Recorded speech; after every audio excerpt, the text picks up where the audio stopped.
Oh my gods on Targon, the past months have had so much for Arcane Season 2 already, I couldn't even keep up with all my academic and college work. Sorry guys. But finally, I'll try my mind at picking apart this Arcane Season 2 trailer, and there's definitely a lot to discuss.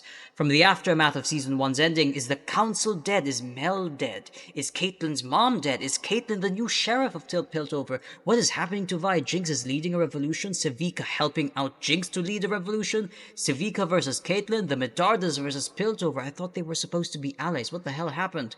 Echo attacking the Medardas? Echo's cute new hairbun? Scary monsters? Shadow figures? Is the Arcane waking up? The Arcane is waking up. Wait, was that Camille's voice? Chuck? Where is Jason Victor, and why do people keep changing clothes?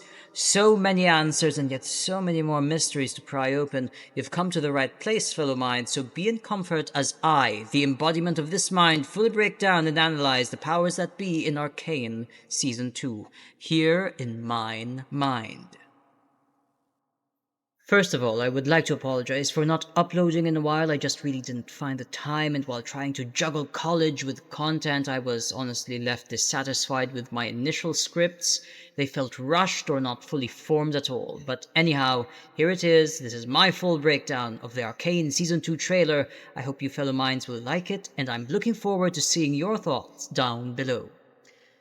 The trailer begins with a little recap into the conclusion of the first season. The narration from Vi is consistent with the teaser trailer, where we saw her coming to terms and accepting Powder's metamorphosis into Jinx by calling her instead by her new name, Jinx. But I don't think she will be ending this part of her character development in the beginning or first act of the season. I'll come back to this later on when I present my initial guess on the sequence of events in this season. Also note that this takes place in the Undercity, and that both Caitlyn and Vi are wearing their new Enforcer uniforms. This could give us a hint into when exactly in the sequence of events of this season this takes place. Then we hear this dialogue from Caitlyn. I want to tear that laugh from her throat forever. Many people might be wondering why she is so mad, but as we heard from the German version of the teaser trailer, Caitlyn's mom seems to be among the dead members of the Council. And if you'll notice in Season 1, this was actually subtly foreshadowed by this scene at the end when Kate's screaming face fades into her mother's face as the rocket approaches.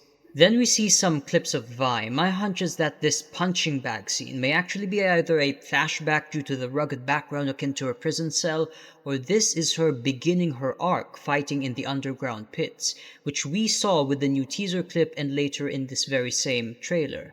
Her saying "I'm ready" seems to me part of this scene where she tells Caitlyn that Powder is gone and she's no longer Powder and she's accepted that she is Jinx in fact, since the background is similar and she is seemingly wearing the same exact Enforcer uniform.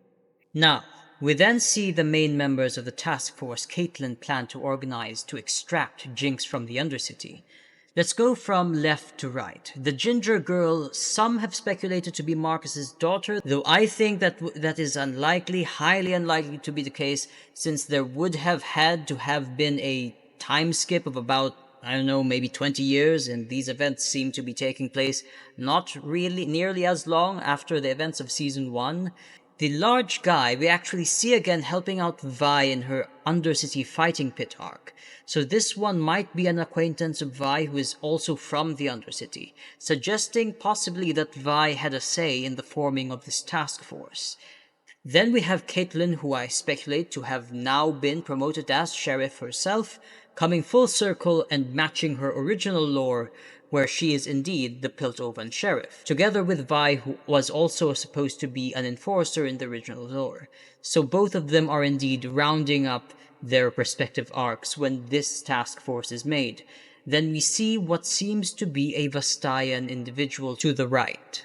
Now the Vastaya, like the Yordles, are magical beings, though more humanoid and actually a species born out of the breeding between humans and the Vastaya Shirei.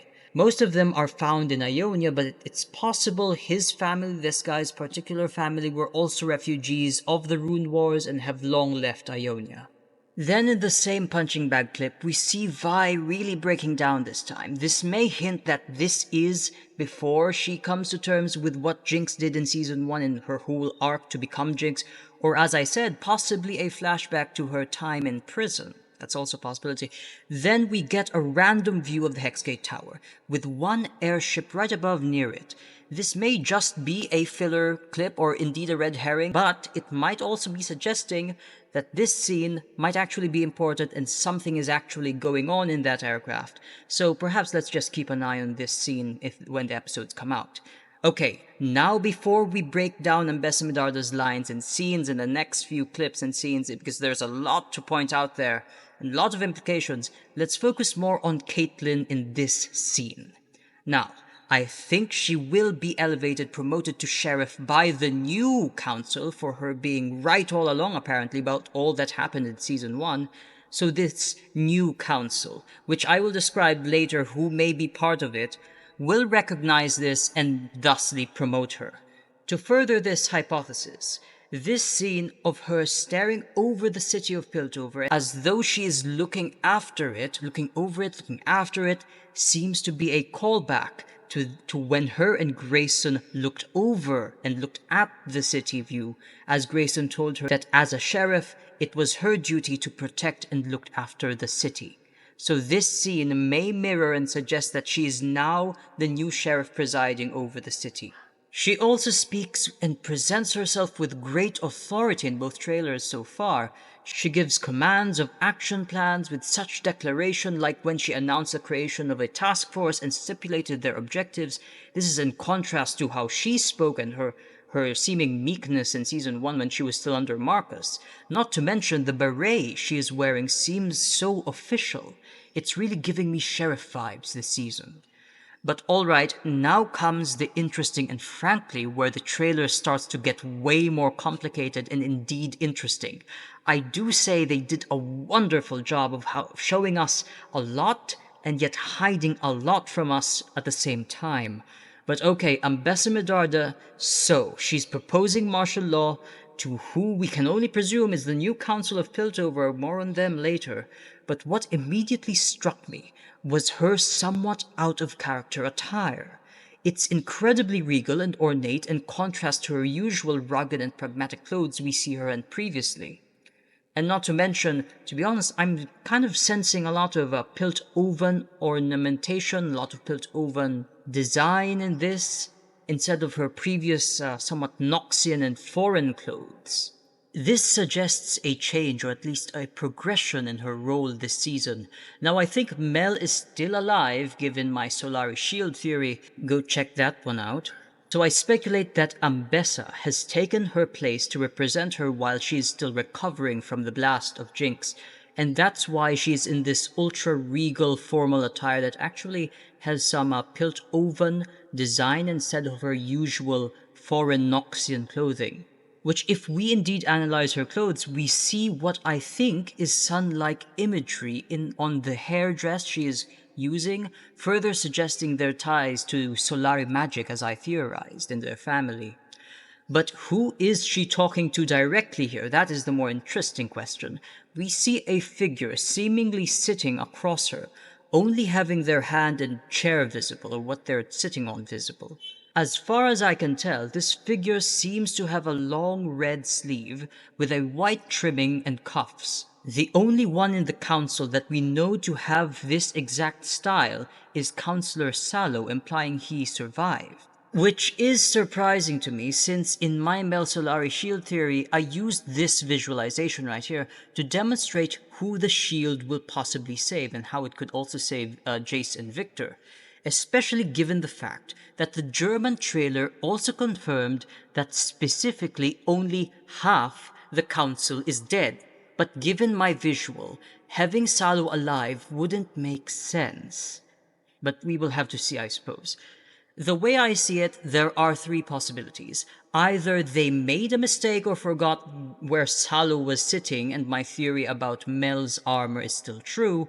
some other thing allowed him to survive, or that this is not Sallow and in fact possibly Jago Medarda. Okay, let me stop myself there first for a moment, because when I was editing this and looking at the evidences I laid out, I just realized that the cufflinks, the whole sleeve thing, really matched Counselor Sallow and not at all any depictions of Jago or Yago Madarda at all. So chances are, and most definitely, this is in fact Sallow surviving, unless someone else is wearing similar clothes to him. But yeah, it's probably Sallow. Then we see the Medarda and Piltovan forces preparing and moving. But what is most interesting is the scene where an enforcer strikes at a Firelight member, which may imply hostilities between the two groups. So keep in mind that currently, in this part of the trailer, we have the Medardas and Piltovans versus Jinx and the Firelights. So Jinx and the Firelights aren't necessarily allied together in this part of the trailer. Just hold on to that, because it may not be that simple later. So we see the forces of Piltover rallying. Now we get to the Undercity's forces and politics.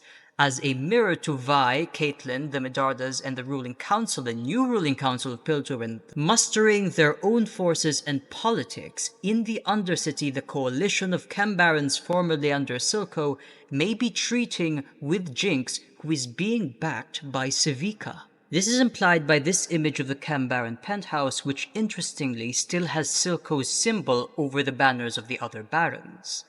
Now, Civica seems to be talking to Jinx, or that's the implication of the scene, how it's framed in the trailer, taking place after she was attacked by Smeech, who has apparently sided with Piltover to some degree.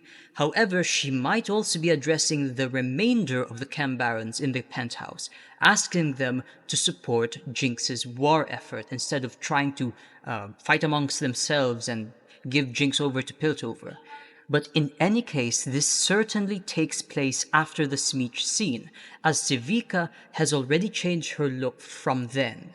Then we see Jinx rallying people to her cause, having people also paint their hair blue, murals of her as being Vander's child, and of course, Civica's endorsement also helps, since she was the right hand of Silco. Jinx, in fact, will effectively unify most supporters of Silco and Vander, former supporters of Vander, given her history with both. Now let me bring your attention to this particular mural, as this implies that this mural takes place after Jinx's smoke bomb prank assault on Piltover. What I am hypothesizing to be just a prank assault. It didn't really hurt anyone.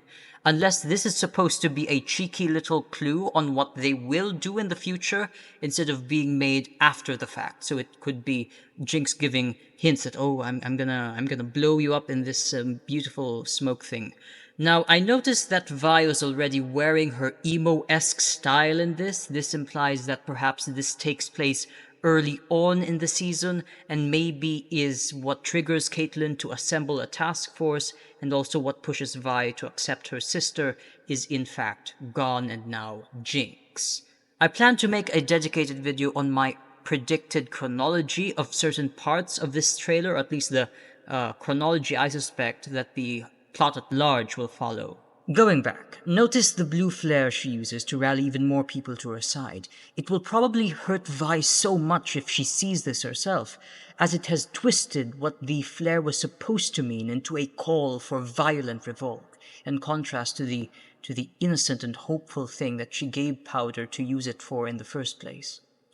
Then we see Jinx lighting a match, which may be the match that causes this smoke explosions depicted by the mural, and later on, Vi reaching out to someone, which I think is the later scene with Caitlyn and Civica near an explosion, and then Ambessa, who is in her warrior attire, which is connected probably to the other scenes later on. Now, it is unclear if the main battle and the smoke bomb assault are the same event, as the scenes of the main assault seem to be covered in smoke as well, so it's possible that this was to make it harder for the Piltovans to set up defenses for themselves. But it is also possible that this is part of Jinx's campaign to woo the Undercity by presenting Piltover's vulnerabilities, and that she knows how to get to them. So this may not in fact be the exact same assault where we see the large shimmer addicts attack the bridge and Caitlyn defending it. Anyway, we see Chuck fighting. Lol, that's a bit, a bit funny. My name's Theorem. Nice try, Chuck. But as the smoke bomb was activated, 3 members of Caitlyn's task force were arresting someone, which may be another motive for this assault. Then we have these 3 text cards from the trailer reminding us that this is the end of Arcane, but not the end of the world of Runeterra. There will be other shows, other series set in the same world, in other regions possibly, but even possibly back in Piltover, but just following a different story. Anyway, we see Ambessa lead the Medarda host to attack what seems to be the Shimmer slums down in the Undercity, which now hosts what seems to be a Shimmer Hextech construct in the center, which suddenly bursts out with some sort of energy, which I am guessing is actually Victor's new workplace. And yes, this is, given my theory, he probably survives as well, Victor. Though I'm unsure why the Medardas are attacking the slums and thus Victor specifically. I can only think and guess that they are trying to strike at all Shimmer production and technology as per Caitlyn's objectives. So this part of the trailer of the story, they're still allied with Piltover. And or also take the technology developed by Victor for themselves, since that is the motivation of Ambessa in the first place, to take weaponry, new Hextech or even Shimmer weaponry, whatever new weaponry for the Medarda clan back in Noxus. Now, Singed is talking to someone, and it looks like that someone is behind him, though I'm honestly at a loss for this one. Comment below what you think the context of this scene is. What is the thing behind Singed or whatever it is, if you noticed anything. Then we actually see Warwick, who many speculate to be Vander, and we actually see Vi confront him at some point, face to face, but specifically while she is in her emo punk style kind of getup, which may imply, given my tentative speculation so far, that this will take place early on in the season.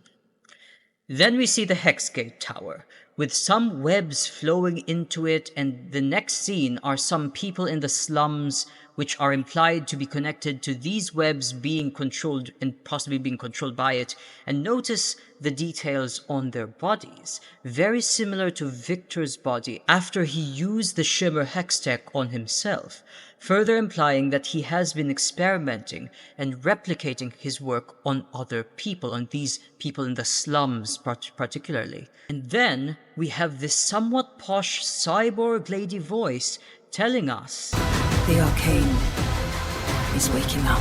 which I indeed think is in fact none other than Camille Ferros herself. No one else has this voice in League. Listen to Camille's voice lines. For the problems of Piltover, I am the solution. I bargained my soul for the progress of Piltover. Piltover will achieve its destiny. It's exactly her. Now, why does she know a lot about Hextech and the Arcane, it would seem? Well, firstly, the fact her voice is already cyborg implies she already took the augmentations to her body, which is powered by Hextech. And the original lore of her family, clan, or currently House Ferros in Arcane, is that they were the first to bring Hextech gems into Piltover, and are probably very knowledgeable about such. So I suspect that they still know a lot about the gemstones even in Arcane, because this part of their story is obviously retconned and changed in Arcane. And that is why she is able to comment on this, since she can sense the Arcane in her augmentation, and her family still probably has some extensive research or connection into the Arcane, and specifically maybe even into the gemstones themselves. Then we see another continuation of the earlier scene with Caitlyn fighting on the bridge, and the scene from the teaser where they face off a giant Shimmerhead fighter.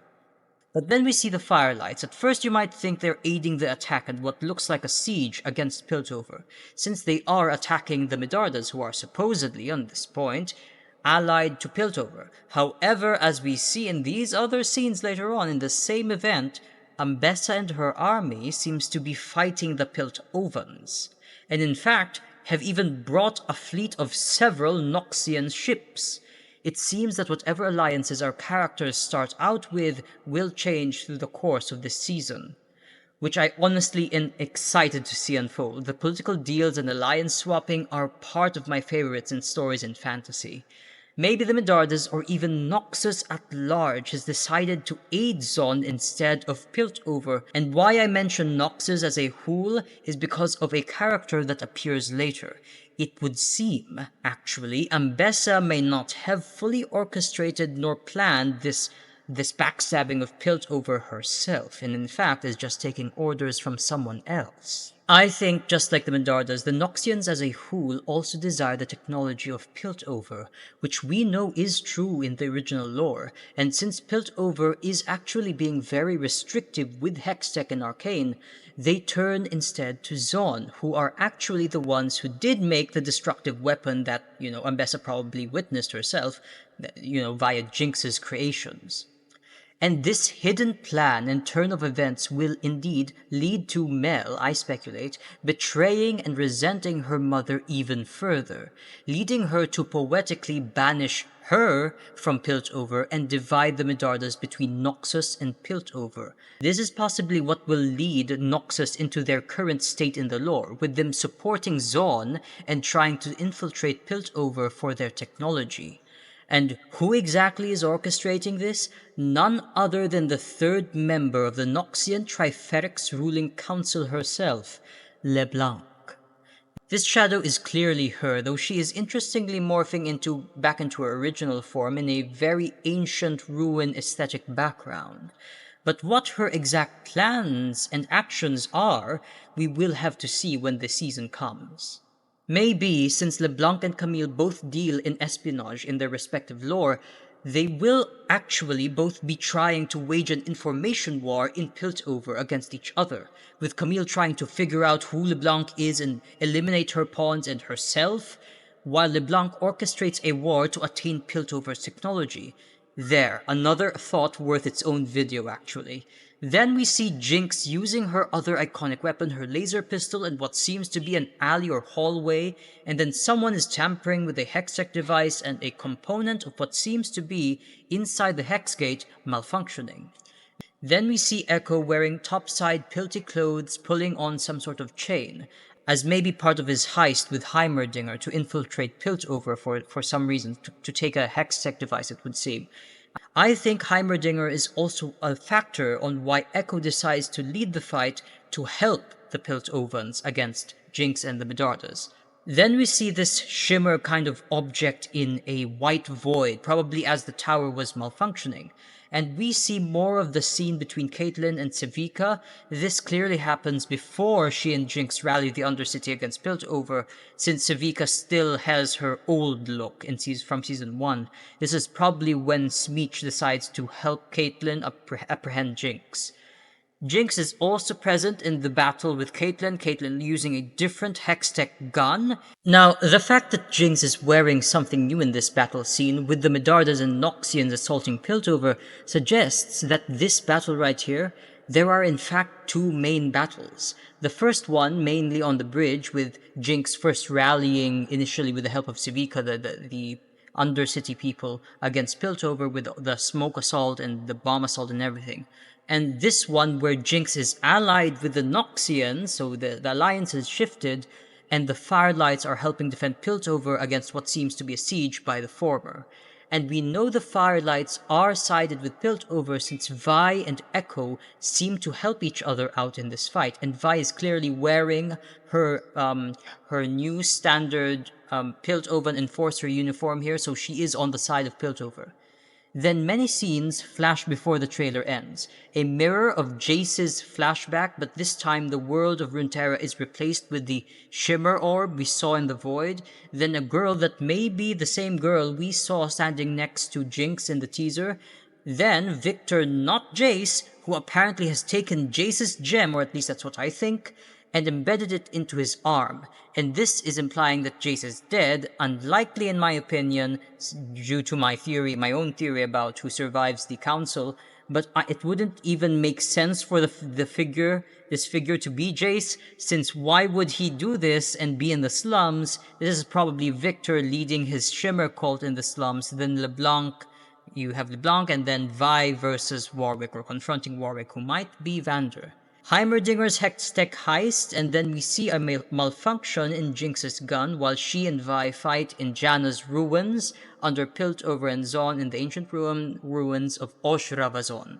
Okay, so many stuff was revealed, and it's indeed coming literally in like 2 weeks from now, about 2 weeks from now, November 9, which is so exciting. So far, we basically have more characters coming to play, alliances forming and switching around, and more developments into the characters and magic of Arcane's world, which is intriguing indeed. I'll be making a video trying to guess the chronological order of events of some of the plot points in Season 2, and I'll make a checklist of it when I watch the episodes of the season. But please, if you are curious about Jace and Victor specifically, I do have a video analyzing their arcs for the coming season. But what about you, Philomines? Did you notice anything that perhaps I didn't? Please leave them below. I would very much want to know. And as always, I am the embodiment of this mind. May we meet again soon, fellow minds. You are all always welcome here in Mine Mind.